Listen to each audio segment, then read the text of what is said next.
1.4 juta ahli KWSP terima RM500.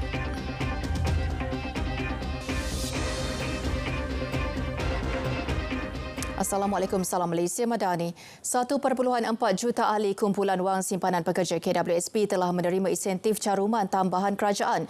Ia membabitkan ahli berumur antara 40 dan bawah 55 tahun dengan nilai keseluruhan berjumlah RM708 juta.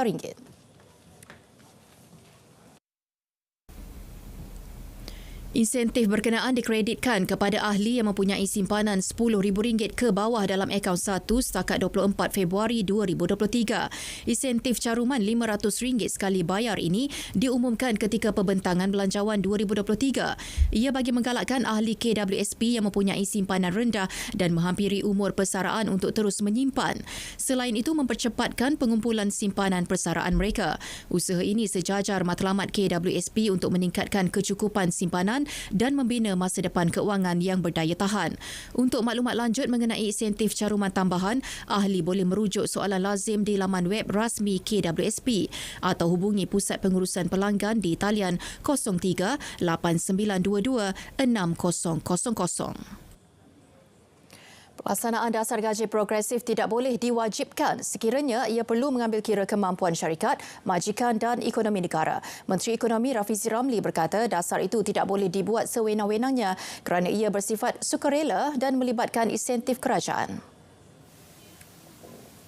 Pelaksanaannya perlu mengambil kira kesediaan majikan kerana kira-kira 97% daripada entiti perniagaan di negara ini terdiri daripada perusahaan mikro, kecil dan sederhana PMKS. Kalau kita nak wajibkan saja, ada yang akan gulung tikar, daripada kita nak naikkan gaji, ada yang hilang pekerjaan. Beliau berkata demikian ketika ditemui pada majlis penyerahan geran di bawah program Inisiatif Pendapatan Rakyat IPR dan sesi Town Hall bersama kepimpinan mahasiswa UiTM Cawangan Selangor DDK 500 Kampus Puncak Alam malam tadi. Pada program itu, Kementerian Ekonomi dan Bahagian Hal Ehwal Pelajar UiTM menjalinkan kerjasama dengan program Inisiatif Pendapatan Rakyat IPR bagi pelaksanaan pemetaan program dan juga kursus literasi keuangan. Sementara itu, mengenai kajian sistem saraan perkhidmatan awam SSPA, Rafizi berkata kerajaan akan pastikan bahawa sumber keuangan cukup mampan dan perkara itu sedang diurus Perdana Menteri.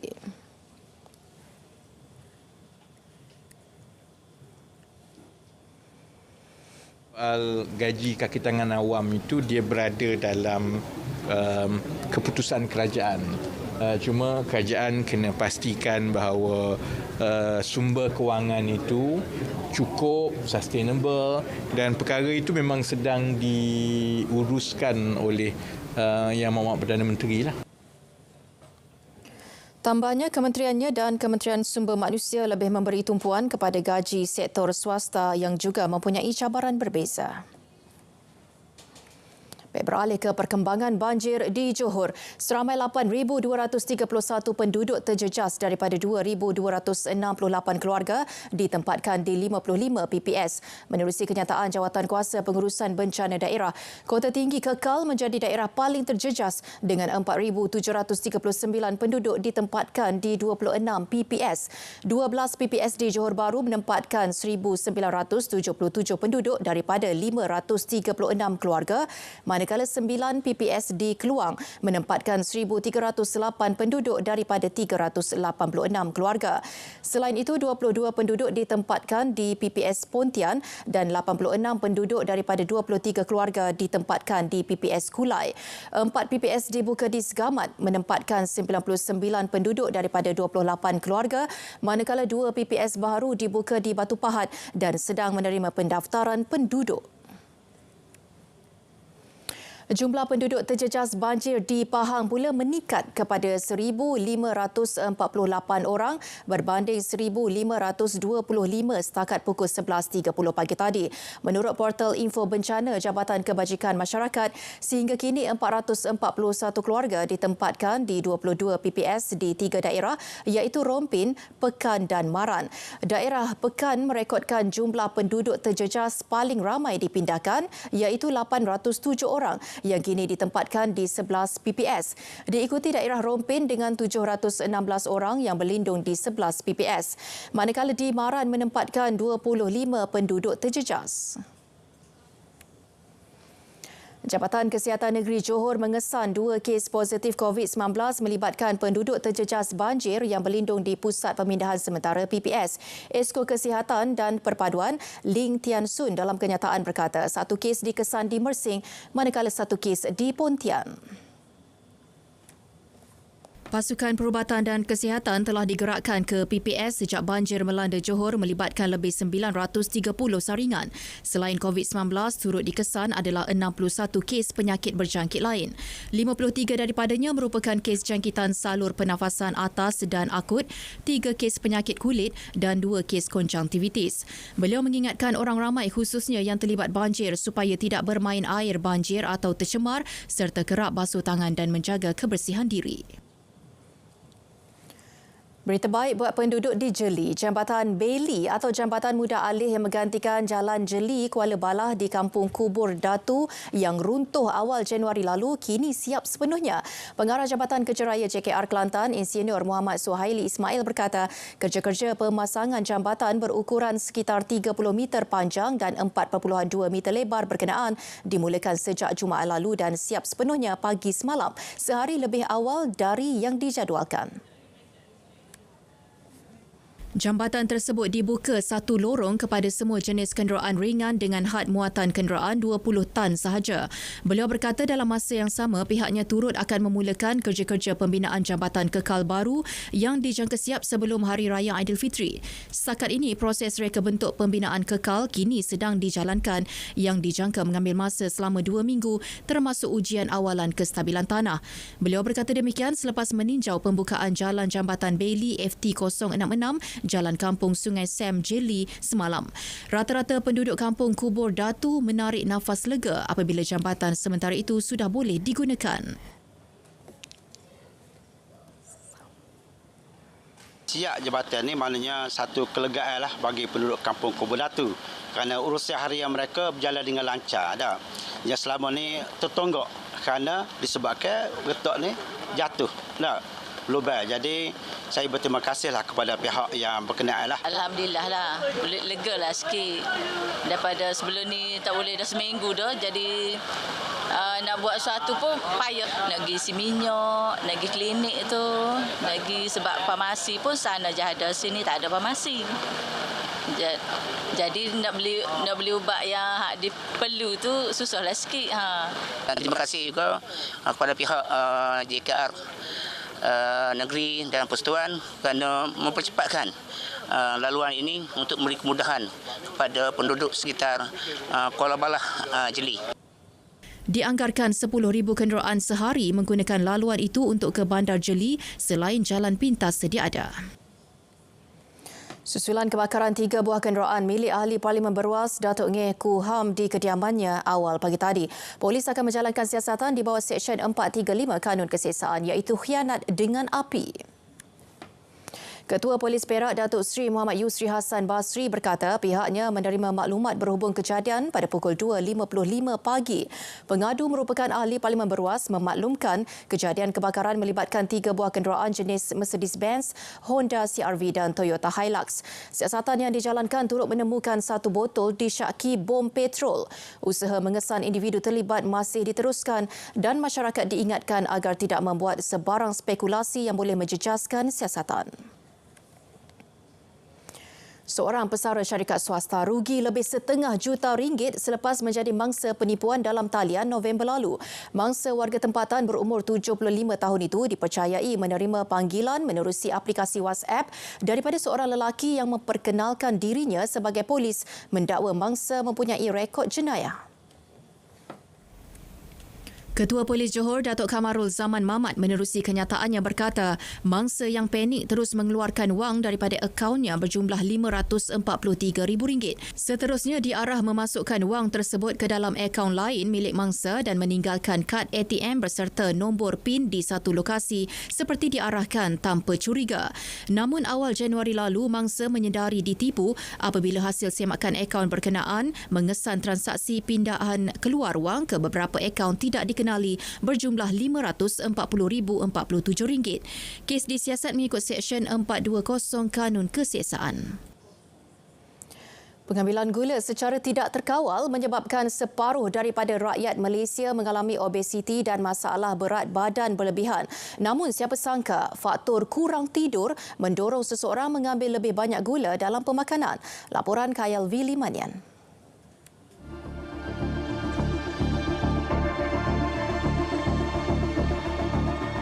Kita patut jadi negara sihat. Islam itu menekankan keperluan menjaga kesihatan. Tapi Malaysia nombor 1 dari segi penyakit kerana menelan, menghirup gula berlebihan. Hasil Tinjauan Kesihatan dan Mobiliti Kebangsaan NHMS 2019 mendapati 32.4% atau 1 daripada 3 remaja mengambil minuman berkarbonat setiap hari. Manakala golongan dewasa mengambil 6 sudu teh gula dalam minuman berkarbonat. Kurang tidur memburukkan lagi tabiat pengambilan gula secara berlebihan ini. Ada kajian di mana jika seseorang itu ada masalah tidur lewat malam, dia suka tidur lewat malam ataupun tidur tidak cukup, keesokannya dia akan lebih craving benda-benda yang manis. Itu kajian yang dibuktikan lah. Dan kita lihat rakan-rakan kita dalam bidang kesihatan ataupun bidang-bidang frontlines ni yang kerja shift hours, mereka terdedah dengan obesiti, bukan hanya disebabkan oleh tak cukup tidur tu, tapi disebabkan oleh sugar cravings, disebabkan tidak cukup tidur itu. Tambah beliau, jika pengambilan pemanis itu tidak dikawal, ia bakal mengundang risiko pelbagai penyakit kronik. Dan apabila kita ambil gula, dia pencetus kepada masalah-masalah kesihatan seperti obesiti dan indirectly kepada kanser lah. Dan juga satu lagi gout. Gout orang selalu salah faham, orang ingat ambil kacang, ambil daging, tapi sebenarnya minuman bergula, gula fruktosa gula sukrosa yang mana gula tambahan dalam minuman, kita minum cordial dan sebagainya, itu adalah pencetus utama serangan gout. Justru Kementerian Kesihatan KKM melaksana pelbagai inisiatif mendidik masyarakat kurangkan pengambilan gula dalam pemakanan. Itu KKM lancarkan kempen kurangkan gula ini untuk mendedahkan mereka kepada kebiasaan minum minuman tanpa gula, kurangkan gula atau kawal gula dalam makanan supaya kesihatan mereka lebih terjagalah. Tetapi benda ini perlu nasihat secara berterusan, dan saya sarankan juga benda ini perlu diterapkan di peringkat sekolah. Malah Perdana Menteri turut mengarahkan semua kementerian untuk pastikan amalan kurangkan gula dilaksana dalam setiap jamuan. Kayal V. Limanian, RTM. Trend pengambilan gula berlebihan dilihat lebih cenderung dalam mementingkan kesedapan berbanding amalan pemakanan sihat dan penjagaan kesihatan. Namun begitu, tidak ramai yang sedar akan bahaya yang mampu dibawa oleh penggunaan gula berlebihan ini. Okey, macam saya pengambilan gula kita kawal dengan keluarga saya dengan mengurangkan dalam kandungan minuman, dan juga kita terhadkan penggunaan gula kepada makanan-makanan, dan kita cuba memakan buah-buahan untuk kesihatan dan untuk mengelakkan penggunaan gula yang berlebihan. Pengambilan gula dekat rumah, makan pagi, makan tengah hari, makan malam, biasalah dalam minuman ataupun lauk pauk yang digunakan masih lagi ada kandungan gula lah yang kita gunakan. Cuma kita minimumkan sebab bila dah dikempen oleh pakar-pakar kesihatan tentang kebaikan dan keburukan gula, kita cuba kawal lah untuk masa depan. Kami sebenarnya dah lama dah kurangkan gula. Dalam kalau beli 3 paket tu untuk sebulan lah. Macam tu lah kita punya ni. Kalau biasanya kita Gula untuk pagi lah, sarapan masa buat air. Petang kita kena masak. First sekali kita kena sentiasa peka dengan situasi perubatan semasa. Maksudnya gula tu kita tahu dia kesan dia buruk pada kita dalam masa jangka yang panjang lah. Jadi kalau kita tak kontrol sekarang, bila lagi kita nak kontrol?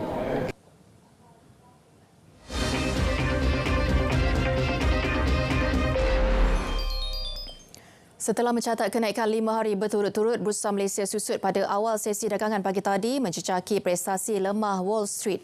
Indeks FBM KLCI susut 8.18 mata kepada 1,495.79 mata setakat pukul 12.30 tengah hari. Hong Seng yang mendahului kaunter paling aktif kekal pada 2.5 sen.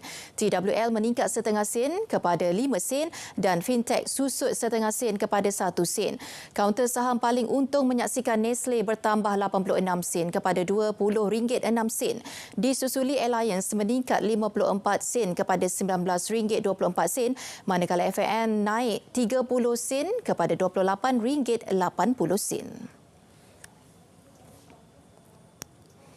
Ringgit diniagakan rendah pada ketika urus niaga dibuka susulan pengukuhan dolar Amerika Syarikat.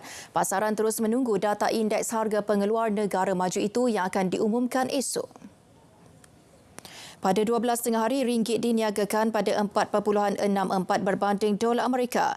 Berbanding dolar Singapura, ringgit disebut pada 3.48 dan berada pada 3.20 berbanding yen.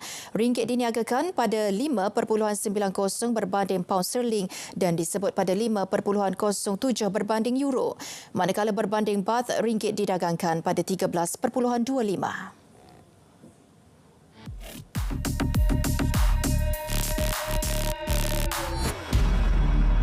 Heboh di beberapa akaun media sosial mendakwa Kementerian Komunikasi giat menghubungi orang ramai. Rata-rata pengadu memaklumkan menerima dakwaan sama daripada pegawai kementerian, kononnya nombor telefon yang diguna terlibat aktiviti menyalahi undang-undang. Bagi mengelak diambil tindakan, pemanggil mengugut supaya mereka akur dengan segala arahan diberi. Semakan pasukan biar betul mendapati dakwaan di kemuka pemanggil adalah palsu. Peringatan turut dibuat Kementerian Komunikasi. Realitinya, ia merupakan kegiatan penipuan. Panggilan dipercayai dibuat penjenayah yang menyamar sebagai pegawai kementerian. Modus operandi serupa sering diguna sindiket bagi memperdaya mangsa. Sekiranya mangsa mengikuti perkara yang disuruh, mereka berisiko jadi mangsa penipuan. Elak jadi mangsa, jangan buka ruang buat penjenayah. Penipuan merupakan kesalahan undang-undang. Terima bahan fitnah atau disyaki tidak betul, segera lapor ke MCMC. Biar betul, tak pasti, jangan kongsi.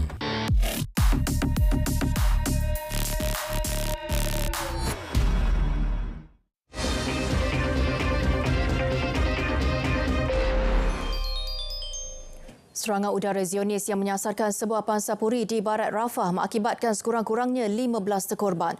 Manakala puluhan yang lain cedera, sebuah rumah berhampiran sekolah menengah perempuan di kem pelarian Al-Maghazi turut dibedil. Angka korban masih belum dapat disahkan. Sebelum ini di lokasi sama, 4 orang awam terbunuh. Pasukan penyelamat tidak dapat memindahkan mangsa berikutan tentera Zionis memperketat operasi di pintu masuk kem. Pertubuhan Kesihatan Sedunia WHO memberi amaran keupayaan bantuan dan menyokong hospital yang bergelut di Gaza semakin berkurangan. Sistem kesihatan di wilayah itu akui penyelaras pasukan perubatan kecemasan WHO, Sean Casey, musnah dengan kadar yang sangat cepat. Hanya 15 hospital di Gaza ketika ini masih beroperasi dengan kebanyakannya di selatan. Bagaimanapun masih tidak mampu menampung angka pesakit yang ramai. Malah pesakit yang parah juga terdesak untuk mendapatkan bantuan makanan di hospital. Keadaan membimbangkan itu menyaksikan ratusan kaki tangan perubatan serta pesakit bertindak melarikan diri daripada hospital. Pertempuran semakin sengit di kawasan tengah dan selatan telah memberi tekanan berterusan kepada hospital. Pembunuhan rakyat Palestin di Gaza terlalu tinggi. Perkara itu diakui Setiausaha Negara Amerika Syarikat Antony Blinken. Beliau berkata demikian pada sidang media selepas perbincangan di Tel Aviv dengan pemimpin Israel. Menurutnya, rakyat Palestin yang dipaksa berpindah mesti dibenarkan pulang ke tanah air apabila keadaan mengizinkan. Washington katanya menolak sebarang cadangan yang menyokong penempatan semula penduduk Palestin di luar Gaza. Beliau menegaskan pihak berkuasa Palestin memikul tanggungjawab untuk melakukan pembaharuan di wilayah itu. Blinken juga memberitahu banyak negara di Asia Barat bersedia untuk melabur bagi masa depan Gaza. Pemimpin Korea Utara Kim Jong-un menggelar Korea Selatan sebagai musuh utama Pyongyang. Beliau menegaskan tidak berhasrat untuk mengelak peperangan dengan negara jirannya, malah mengancam untuk menghancurkan Korea Selatan jika Seoul cuba menggunakan kekerasan terhadap Pyongyang. Memetik agensi berita KCNA dengan menganggap Korea Selatan sebagai musuh utama negara itu, beliau menegaskan Korea Utara sepatutnya memberi keutamaan untuk meningkatkan keupayaan ketenteraan bagi pertahanan diri dan pencegahan nuklear sebagai keutamaan mereka.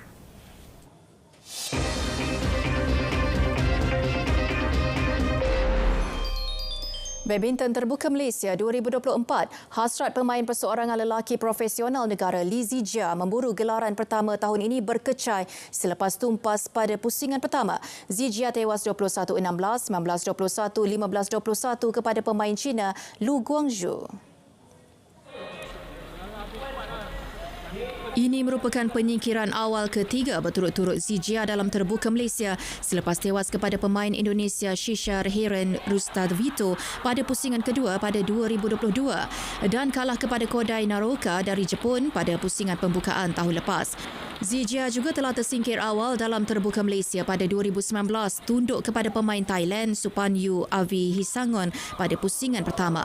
Pemain nombor 11 dunia Zijia mengakui Guangzhou beraksi jauh lebih baik daripadanya terutama dalam permainan defensif sepanjang perlawanan set penentuan.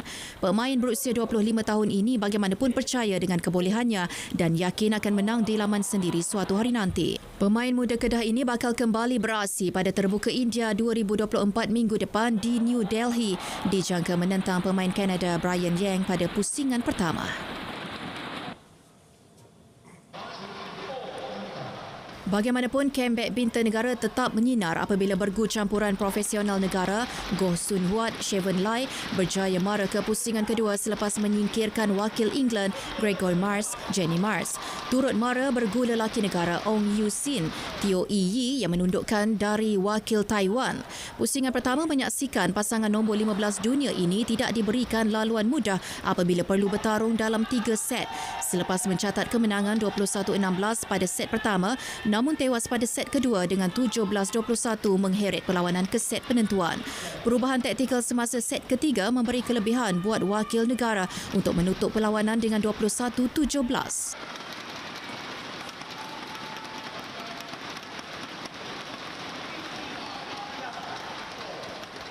Coach suruh kita dengan partner suruh saya tactical game plan mesti bertukar lebih ke berani dan ke kebanyakan attacking. Especially hari ini kita dapat support each other walaupun ketinggalan points, ketinggalan itu confidence sikit, tapi dari segi kita support each other memang buat yang baik lah hari ini. Lawan Sun Huat Chevon di pusingan berikut pemenang antara bergu Thailand dicapul Puavara Nukroh Sapsiri Terat Tanachai dan pasangan Belanda Robin Tebeling Selina Peck.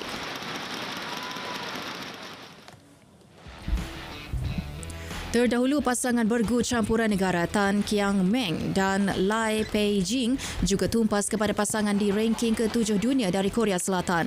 Pasangan di ranking ke-25 dunia ini tewas kepada Kim Won Ho dan Jeong Na Yun 11-21, 16-21. Hopefully we always wish to rebound back in every tournament. So we always give our best actually. Saya rasa yang penting sekarang ni seorang Kim kena memang berusaha fikirkan macam mana boleh maintainkan performance kita, bukannya selalu kalau menang satu tournament and then next few tournaments macam keluar first round macam tu. Saya pun kecewa, coach pun kecewa, saya rasa fans pun kecewa. Ini yang kita orang tak nak lah.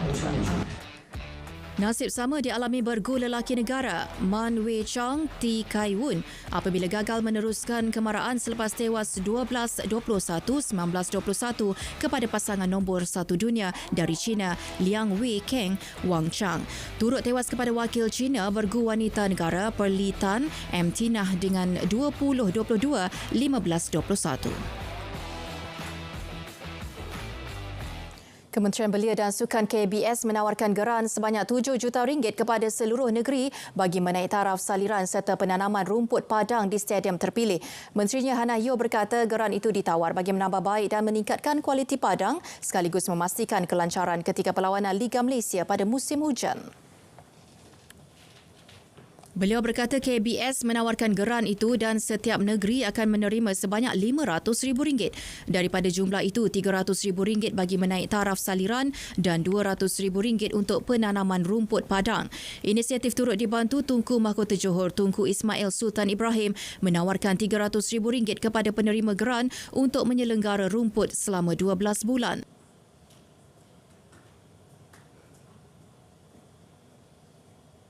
Saya telah minta MFL dengan KBS duduk bersama untuk bincang dengan exco-exco negeri supaya dia nampak sebagai national project penyelarasan. Ya.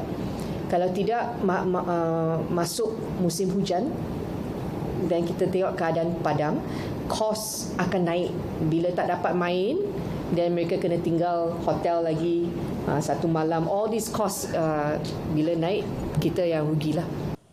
KBS berharap kerajaan negeri dapat memberikan kerjasama dalam usaha menaik taraf padang bola sepak dalam negara. Pelumba cilik negara Khabil Irfan Azlan diserap masuk sebagai atlet sepenuh masa dalam program pembangunan sukan pemotoran yang dikelolakan SIC tahun ini. Kenyataan SIC memaklumkan atlet berusia 12 tahun ini bakal menjalani latihan secara berkala di bawah kendalian pengurus pasukan ZK Racing Zulfahmi Khairuddin bersama 5 atlet lain dalam persediaan untuk menyertai kejohanan peringkat Asia dan antarabangsa. Sehubungan itu, KBS dan SIC juga sedia menguruskan pemindahan sekolah untuk adik-beradik Khabil Irfan serta mendapatkan pekerjaan yang bersesuaian buat bapa beliau. Juara dunia Mini GP 2023 ini telah mengadakan kunjungan hormat ke atas Menteri Belia dan Sukan Hannah Yeoh di Majlis Sukan Negara Bukit Jalil dengan mempamerkan trofi kemenangan yang diraih di Valencia, Spanyol. Dan kita harus sampaikan kepada kawan-kawan kita, baik orang Islam atau orang Cina atau India, Sabah atau Sarawak, isu ini isu bersama. Sampai ke mana mereka. Mengapa kita suarakan dengan begitu lantang? Kerana orang mati dibunuh. Anak-anak kecil dibunuh, wanita dibunuh, rumah dibedil, dimusnahkan, rumah sakit dirobohkan. Mana mungkin kita bicara dengan aman dan tenang? Saya dikritik sekarang, mula diserang oleh beberapa kalangan Eropah, Amerika Syarikat dan tentunya Israel. Saya beritahu, selagi saya diberi mandat oleh rakyat, saya tidak terima ugutan itu. Kita lawan tetap. Kami tahu, don't ever think of threatening us. Malaysia is a fiercely independent country. We decide what is right. We understand the meaning of freedom. We are with the Palestinian people in their struggle. Yesterday, today, and tomorrow, insyaAllah.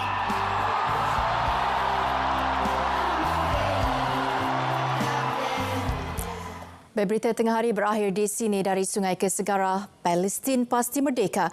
Malaysia Madani tekad perpaduan penuhi harapan. Assalamualaikum.